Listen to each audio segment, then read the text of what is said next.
I knew it. I knew it. Next sentence. I knew it. I promise you, I didn't read this first. Then Mitsui removed his shirt and assumed a boxing stance. I knew it before I even read it. It was too predictable, guys. Familiar. You're familiar. So if you don't know by now, then you should probably get familiar. Welcome back, folks. Welcome back to No Redemption Outdoors. I'm really glad you stopped by. This is another episode of Breakfast Club. Good morning. Good morning. It is early. It is, it's a little bit before 5 a.m. and it is cold out today. February is back here in Michigan. We've been reminded that it is still winter. We've been a little bit spoiled this year, I'll tell you. But no. It's a reminder today that you are in Michigan and it is February. So I think it's like 10 degrees with wind chill. It's probably about 5 degrees, which still isn't as cold as it could be, but you can see I'm a bit obsessed about cold. Well, welcome back, and it's been a week or so since we last posted a video, and I've been very busy, and I apologize for that. I have numerous box openings that I could be doing. I've got a number of videos that I want to do on fishing reel maintenance. It's getting close to time where I've got to start putting my reels back in service for the spring, so maybe I thought I'd do a little tutorial on tearing those down and cleaning them and oiling them. I've got a few other things, but the big one that's coming up is a build series that we're going to be doing with an RC boat that I have. And basically, it's a G-Force Enforcer. It's a 56, I think, inch boat. So it's a fair size remote control boat. It's fiberglass.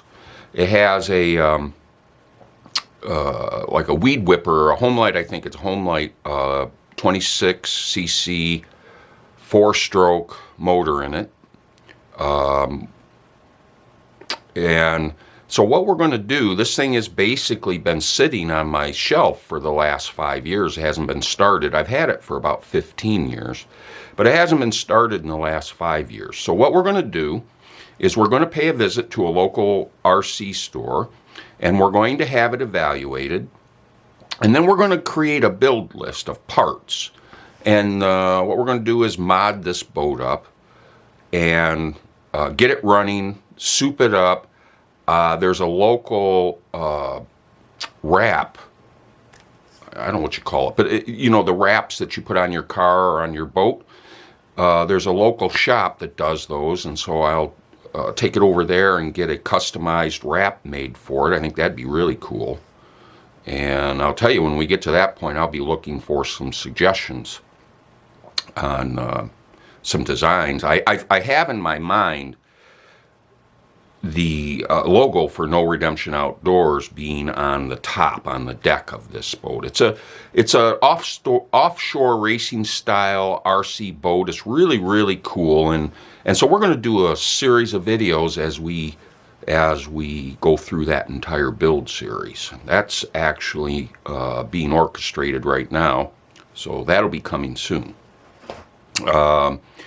But anyway, on to the point of this video. This is, after all, Breakfast Club, and so we just like to hang out and talk about interesting things in the news. And I do have a couple good stories to share, so we'll just dive right in. The first story, and I'm trying out something new today, so bear with me, but first story comes to us from Canada, from Backpacker Magazine. It is byline Zoe Gates, September of 2019. Man fined for trying to fight grizzly bear. Oh, that's an attention-grabbing headline. A visitor to Banff National Park wanted to wrestle a grizzly. He was lucky to make it out unscathed, says expert.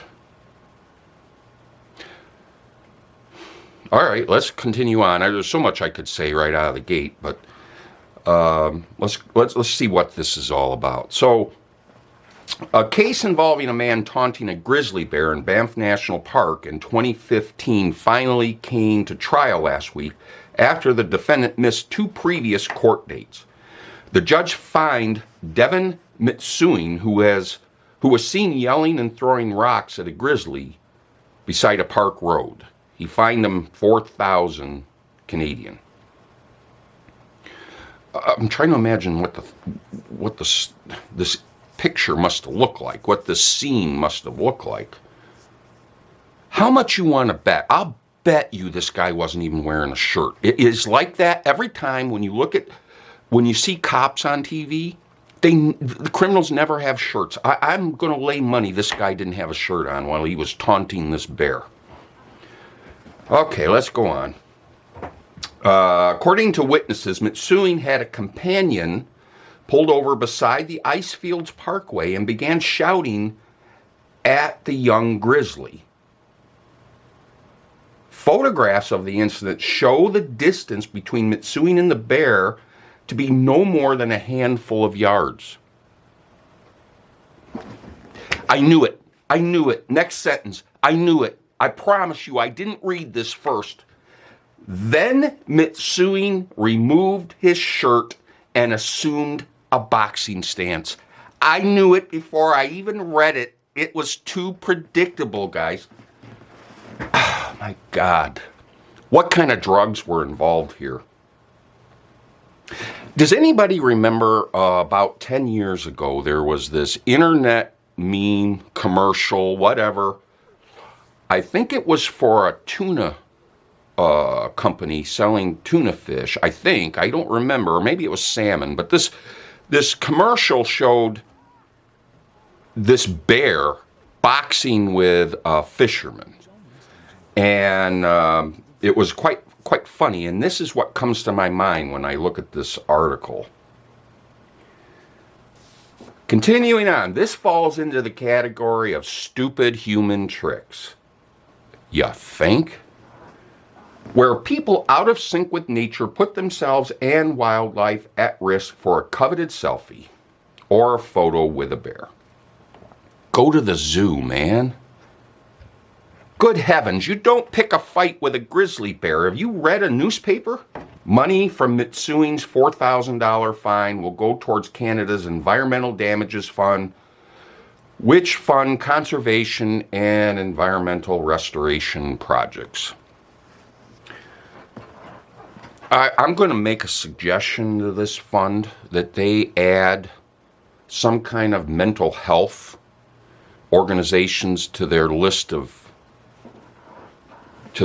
causes that they donate to, because clearly there is a need in Canada. Everywhere. Not just Canada. Everywhere. I guess the upshot here is the bear decided this guy was a little bit nuts, and I think the bear decided to go with my axiom, which is never mess with crazy. I don't care how big you are compared to the other guy who may be a little tiny dude. But if he's crazy, don't mess with him. There are no boundaries for crazy. And I think the bear realized that it wasn't worth it. That's my theory. Skeleton found in Chimney 27 years after man disappeared. This comes to us from ABC News, dated July 27, 2011. So this is an old article, but it just came to my attention. Let's take a look at this. The remains of Joseph Schexnayder, missing for 27 years, were finally discovered lodged in a brick chimney at the Abbeville National Bank in Louisiana. The bones were found in May when the bank was removing the second floor, which had long been used for storage to make more office space. So they found a human body inside a chimney when they started to do some renovations. And this guy apparently had been missing for 27 years, so presumably this is where he was. Let's see what they say. The identity of the body was confirmed this week through DNA. There weren't any dental records available, so the lab relied on DNA evidence after police obtained a reference sample from Schexnayder's family who lived in the area. I would submit he died within a few days maximum of when he went into that chimney. Oh my. Now, never mind, why the hell were you in a chimney? But imagine, I can kind of picture this scene. You're crammed into this chimney. God help you if you're claustrophobic. You're crammed in there. You can't go up. You can't go down. You're just stuck. That had to have been. Does it say why he was in there? Let's see. No? But as to how he died or why he was in the chimney to begin with, Mannheim says nobody will ever know. They don't suspect foul play, Mannheim said. The bones showed no signs of trauma. The chimney at Abbeville National Bank opens on the second floor, a space the bank had been using for storage. I wonder, do you suppose that he got up into the second floor of that building and thought, hey, I can shimmy down this chimney and get into the bank and then steal money? I wonder if he was trying to break into the bank on the first floor. Why else would he be there? What was the point of that? Schexnayder, who was 26 when he disappeared, had served in the National Guard and also worked in the circus for several months until the circus left the country. So he was a carny. This gets more interesting. Periodically, he had been known to leave town. So when he disappeared in January 1984, the family reportedly thought he might be running from the law because he had failed to appear in court for possession of a stolen vehicle. His mother didn't file a missing persons report, Hardy said, assuming her son was on one of his rendezvous.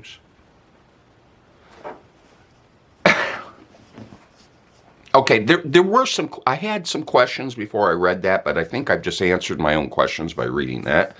First off, did anybody notice the guy was missing 27 years ago? Well, apparently his mother didn't think anything of it. So much so that she never filed a missing person report. According to this, for 27 years, you just thought he just took off on the lam? And you didn't wonder? Mom? I mean, the fact that he works for the circus, the fact that he was obviously a criminal and apparently on the run, it all sort of makes sense when you look at Mom's attitude. Like, oh, he's just on the run from the law. I won't worry about it for 27 years. What the hell? Now that his mother knows her son is deceased, I guess it gives her some kind of closure. There's so much wrong with this.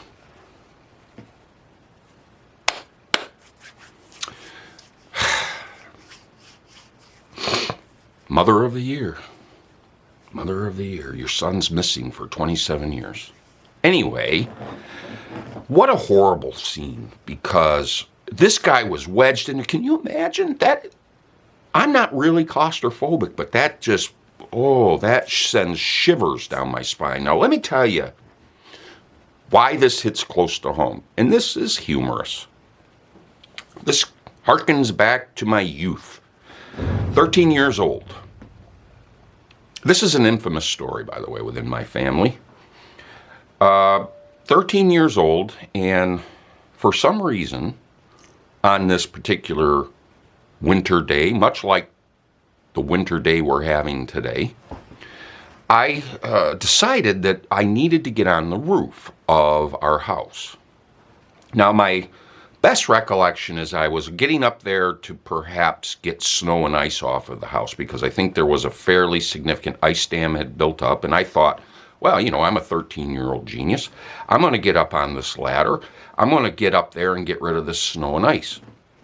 So I got up on, and don't ask me how, because if I were to attempt to do it today, I wouldn't even attempt.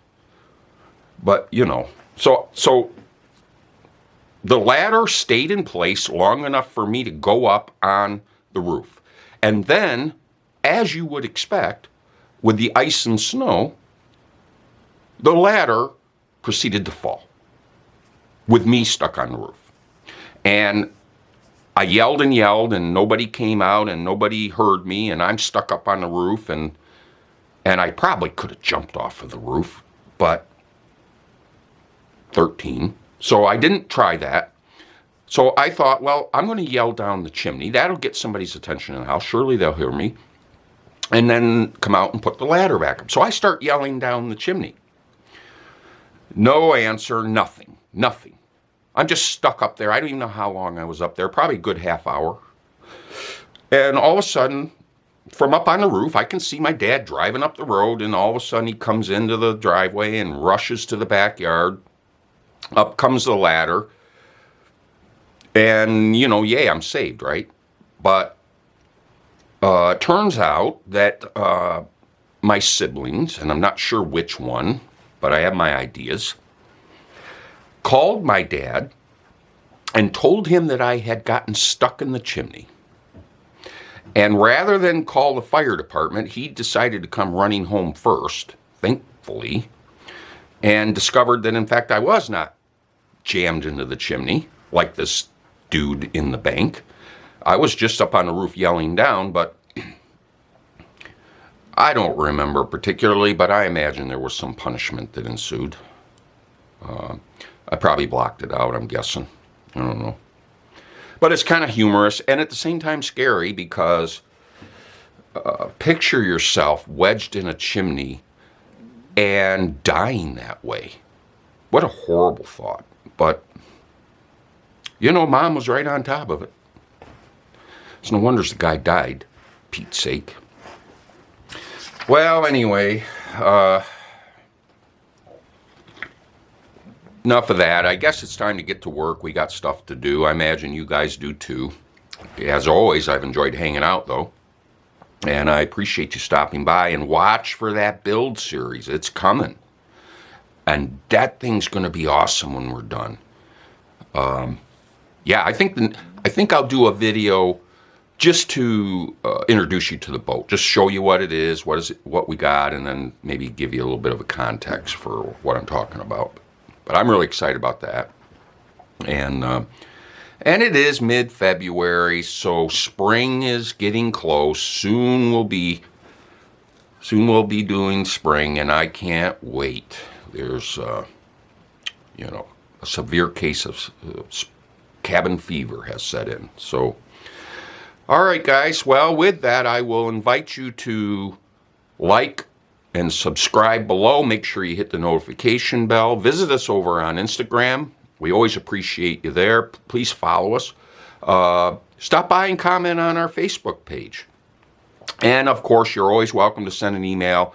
I always appreciate your stories. I got a fantastic story from one of my subscribers, and I really appreciate that very much.